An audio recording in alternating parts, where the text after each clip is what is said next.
Hello, beautiful. Welcome to today's Real Magic episode. I'm really so delighted to be here. Oh my goodness.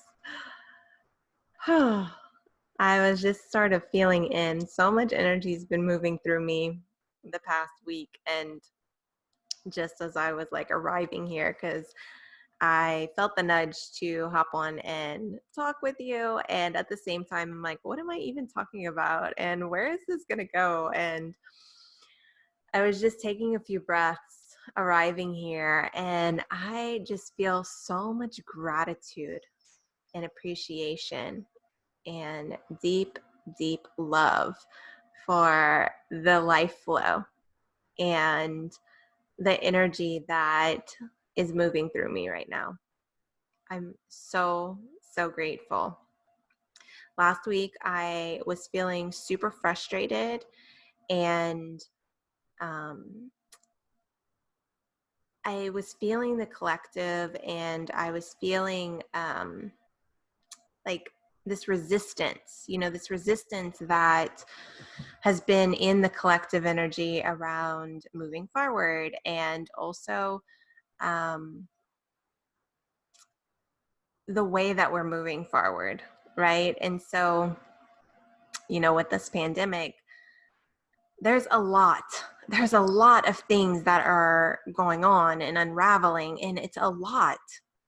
We are really in the fire. We're in the transformational fire. And so, I've been sort of sitting on the sidelines and really just being in my own process of, okay, where am I in my life? What's wanting to move through me? How can I empty myself to be a vessel and ready myself so that when I'm asked, I can move forward, right? I can do what's being asked when I'm asked.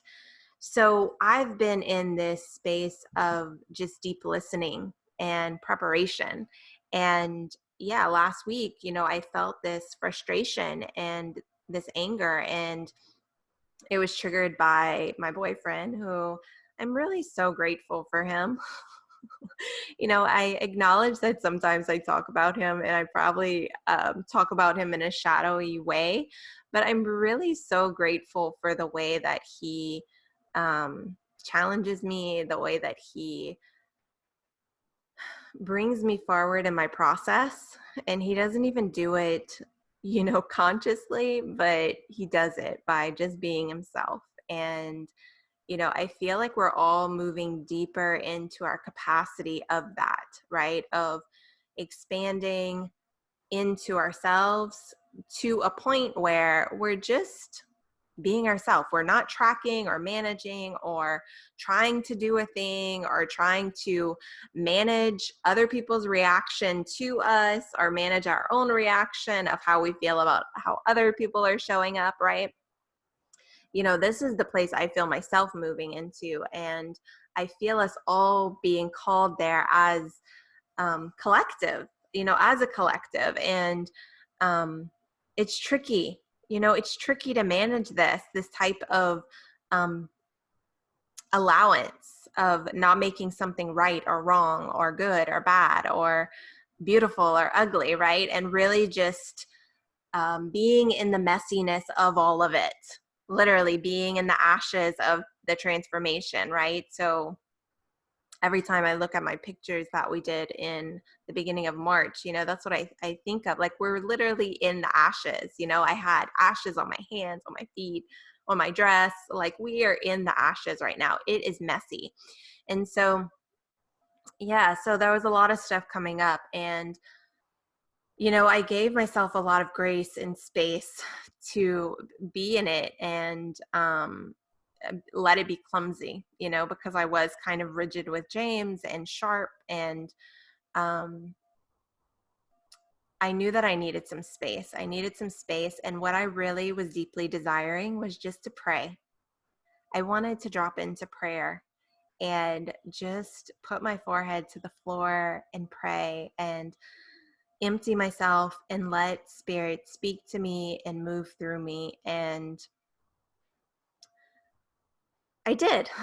So Saturday I dropped into prayer, and Sunday I dropped into prayer again and held the cacao ceremony, which, oh my God, was so, so, so beautiful and delightful. And there was so much space and permission and grace, and each woman showed up fully, and she offered herself as a prayer. And yeah, it was really, really, really beautiful. And I feel honored to be able to hold that space. And yeah, and so as I have been praying and also being with this anger and this potency that's been moving through, what I have also been seeing is that when life force begins to move through us, there's a level of we're not in control, right? And it can feel overwhelming.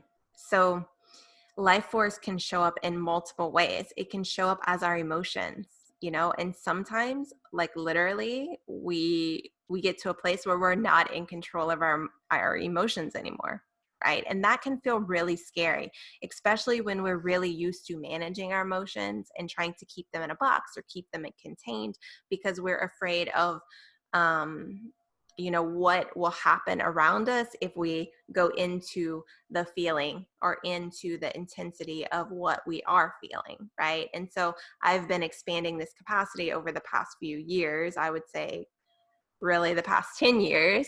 But the past 3 years, I'm going to say specifically, I've been expanding my capacity to do this in my relationship, and to do it consciously, and also to really be present with myself, and also giving James a lot of grace and permission in the way that he responds to me while I'm in this process, right? Because it's been challenging for him. He's had to learn, right? And I have to be willing to be in the uncertainty of, like, I don't really know what I'm doing, right? And I don't know how he should do it.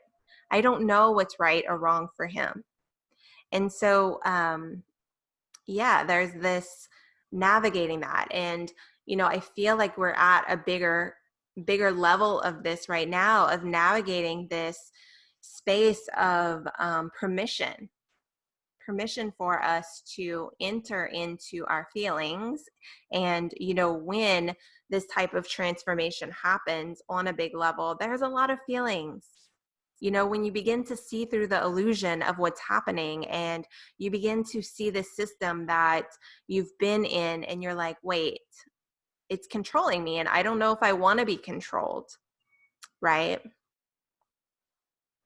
Like, you really have to turn inward and do a lot of discerning, and a lot of letting go.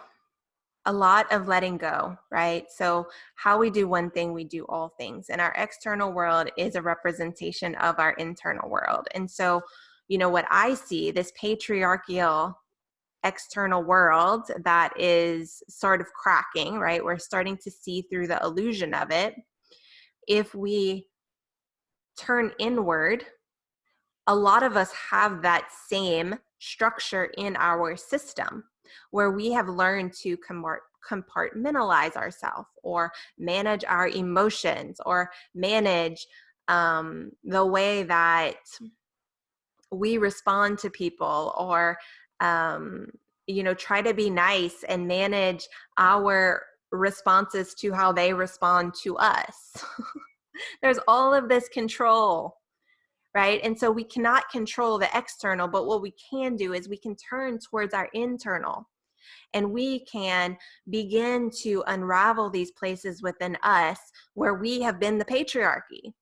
We've been trying to control ourselves. We've been trying to control life force that naturally wants to move through us, to create through us, to use us. And so I've been on this exploration again for the past probably 10 years, but really, I would say since 2016, I sort of like, that was a big year for me where I took a step deeper. And then I've been saying yes since then, right? To deepening into this path of being a heart shaman and holding a higher level of space for life to move through, whether that's medicine space or just space in general. And life is medicine, you know? And that was one of the things that inspired me really to do this live today, because I was like, this is really too good. I want to share this. And so, yeah, and even as I'm speaking now, there's this white bird. I don't think it's an egret, but maybe it is. It's a white swamp bird, and it's standing right outside of the window. It's fishing. And when I first saw it, when I was coming here to do the video, I really felt this grace. And if you've ever watched an egret or a blue herring or any of those big birds fish, they're very, very graceful. And so I feel it holding the edge, offering us this grace. Whew, and I can feel my belly gurgling. So life has been showing me, giving me these reflections. Really, I guess it started maybe Saturday, or maybe even before that. But what I've been seeing is these ways that we try to control our life force energy, or we attach stories to it. And, as a result, that creates like this boxiness. It creates this shutdown in our system. And, yeah, it's like our mind has this idea that if we allow ourselves to open to life, right? If I empty myself and I really allow myself to open to life and allow life to flow through me and move me, like something bad's going to happen, right? When the truth is, it's our natural birthright. When a baby is born, like that is the most innocent. That's the most innocent and the most vulnerable that we can possibly be, right? Like literally we are born as nervous systems. So we have heart energy and we have nervous responses. We don't even have thought responses. And so in that tenderness, there is so much love, so much love. We would never say that a baby is doing something, right? Yeah, maybe they activate us through crying or even through maybe pooping or something like that, right? Like if they feel bad, that might be an activation for us, but it's not because the baby is doing something. They're just simply being love. They're just simply being. And the more we allow that life to flow through us, that's sort of what happens, right? We're simply just being, and our beingness can then activate people and also be an invitation for people, right? So when a baby's crying, maybe that's an invitation for the mother to soften and find more grace. A lot of my clients that I've worked with that have children, their children have been one of their biggest teachers. I don't have children, but I really do love the relationship dynamics between a mother and a child, because especially children under the age of 5, they're so sensitive to energy. They are just reflecting and teaching. And so the more we come home to ourselves, this is sort of the energy that we begin to step into, right? Just by being, we are inviting other people to become more of themselves in, specific ways. Like I have some clients, one client in particular, she is really good at pushing stories. And so some of the activations and the invitations she holds are around challenging people's stories. And so she can just be being herself and it might bring up people's stories. That's part of what she holds. Part of what I hold is these heart transmissions where I open people to their heart, and sometimes that can feel really vulnerable, and just like stories, like noticing your stories, that can feel really confusing and scary, and we can go down these rabbit holes of like thinking it's really true. Well, when we begin to open to our heart and we begin to feel emotion, sometimes that feels really vulnerable, and then it can trigger stories. And, for a long time, I've tried to manage that. I've tried to make people feel more comfortable. And I really feel I'm at this place where I'm ready to call in people that are thirsty for that. They're ready to open to their emotions. They're ready to allow themselves to return to pleasure and passion and turn on and joy. And they know that anger, sorrow, it's just a different note of returning home to these same passion, pleasure, joy, play. They're one and the same. And so as I'm playing with, like being in my rage and my anger, I started to see like, oh, the Shakti energy that's moving through me, it's actually kind of playful. And when I let go of the story of me being angry means that James is doing something wrong, right? Because that was what I caught myself doing. Like, I went to the beach with my mom, and again, I really do love him. So I went to the beach with my mom, and when I got back, he was playing video games, and there was dishes in the sink, and like I just wasn't prepared to like he was on vacation, right? And so like nobody is tending to the things that need to be tended to. And it sort of just like alerted me a little bit. Like I felt myself like, I guess, really in a sense of like vulnerability, right? So like, oh, so nobody's doing these things. Does that mean I have to do them? And if I'm not here, they're not going to get done, right? If I go into the story, that's probably some note of what was happening. There was like a lack of safety.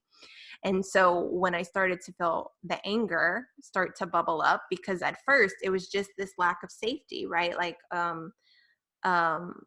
I don't know, like, am I okay with this? I wanted it to be a little bit different, right? And then I began to feel the anger, and some of the anger was also because he went into story. So rather than him owning, like, yeah, I wanted to relax, and it was really good to have space for myself, because the reality is we've been together for probably since August with not that much time apart, right? So of course we all need space for ourselves to just unwind. And I could feel where if he would have just like been confident in that in himself, like I would have been cool, but he was going into his story of trying to manage and protect. And then I started to feel angry. And at the time, I didn't really know what I told him. I said, I am not sure what I'm really angry about, so let me be with it. And then I could feel him sort of tending, like trying to make up for me being angry. And that was sort of making me more angry. And again, I feel like we're being called to break these patterns the way that we do this, right? So my fire, what I started to see, after I dropped into prayer and gave myself space to be with this fire that was moving through me really is like wanting to burn this. Like, let's burn the fucking rules and give ourselves permission, right? And finally, like I was able to say, like, I want you to have space. I want you to have freedom. And I just want you to communicate with me. I want to be in it together. Like, can we find that intimacy where we can talk about it? That's what I deeply desire. And so, as I began to kind of find my, like, feel this Shakti, this passion, and also at the same time, let myself just rest in it, right? Trust the energy, like, and the wisdom of the energy, right? So not making my anger wrong, not making his reactions wrong, but instead just kind of settling into, okay, I feel this Shakti, this life force moving through me, and I'm just going to rest in it and trust it. Then what started to happen, of course, we had the cacao ceremony, which was amazing. And there was so much Shakti moving through there. And yet it was a different flavor. It was sort of this flavor of sweetness and heart opening and just desiring to open to life and to allow life to use us, trusting life to use us. And well, that's what I was feeling for myself anyway. And it was really, really beautiful. And so, yeah, that happened. And then the next thing that happened was there was a snake on the party barge outside of our window. And what I noticed was there was these birds. There was a mockingbird, a little yellow bird, and then these blackbirds. And the birds were fussing the snake. They were sitting there and like chirping at it, and they were not happy with the snake. And what I was seeing was, the snake is like our Shakti. It's like this kundalini, this, I'm watching the bird. I think he has a fish in his mouth. Right? That's the Shakti. That is the life force. It's that magnetism, letting life come to us, letting life move through us. And the snake was representing that. And then the birds was sort of like this ego, the way that our mind wants to protect. And so I was just seeing that and appreciating it, appreciating like the reflection and yeah, life showing us, right? Like it's actually okay. It's okay to allow this Shakti, this life force to move through. And then today on my walk, yeah, and as a result, so me and James's little thing, as a result of that, like we decided, we really want to get in our bodies and feel better in our bodies. And so we have committed to a workout plan and to like a cleanse for at least 2 weeks where we're making more conscious decisions of what we put into our body, and so that feels really, really yummy. And we're on day 2. And after my P90X this morning, I went for a walk and I saw a snapping turtle. And it shocked me. I felt this like, this like jolt in my heart and in my system kind of like move through me. Again, this life. And I took a moment to really be with it and appreciate it and just receive its medicine. And what began to come through me is like this similar message, right? Like, where are we feeling these pulses, these desires, like these places where life is saying, play with me. I want to flow through you. I want to use you. And we say no. We are like, no, I don't know. Like that hasn't worked in the past, or that might be hard, right? And so we go into our shell. We close ourselves off.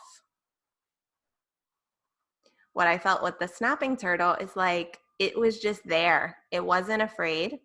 It did not go into its shell. In fact, it stuck its head out a little further, and it was big. It was like this big. And yeah, how can we stay open? Stick our head out, say, yes, I'm willing. You know, sometimes that might mean being with whatever's coming forward and just feeling in a little more. Like before I did this video, I was like, am I really supposed to do a video? Does this really want to happen? You know? I was like, yes, I do. I do want to do it. Yes, it is supposed to happen. I'm tired of saying no. I'm tired of waiting. You know, I'm tired of trying to be perfect. I want to relish in the messiness. I want to let life flow through me. I'm ready to be a vessel of life, to say yes to it. And I want to invite you to do the same.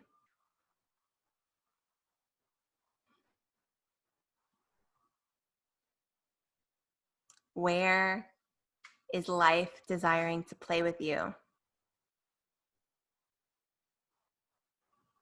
to flow through you?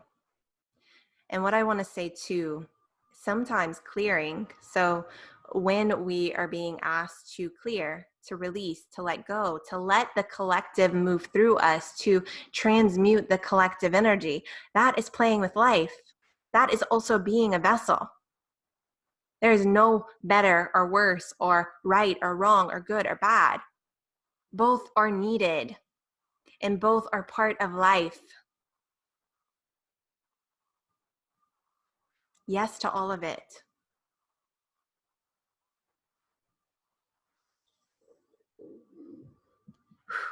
Yes. And, you know, if you're called to expand your capacity to allow life to flow through you, to say yes to life, to be a vessel of life, to meet the world more as yourself, with your codes, with your unique signatures, with your heart open, I would love to invite you to have a call with me about my new 6-month program called Emerge. And this is going to be a 6-month sisterhood circle. And it's going to be a little different than things that I've held in the past. This is not about a specific system or structure. This is about space for you to feel, for you to release, for you to empty, for you to open, for you to allow life to begin to move through you, to play with you, and to create through you. If you feel like a yes to that, I'd love to talk to you more about this. I'm holding space for 6 to 8 women. The price point it's really not that high. So, you know, if money's a thing, let's talk and you can explore. So I love you. I love us. Let me know how this is landing for you, what's moving through you, how Shakti is moving through you, where are you noticing you're closing off to it, and where are you desiring to open more to it. Let's talk.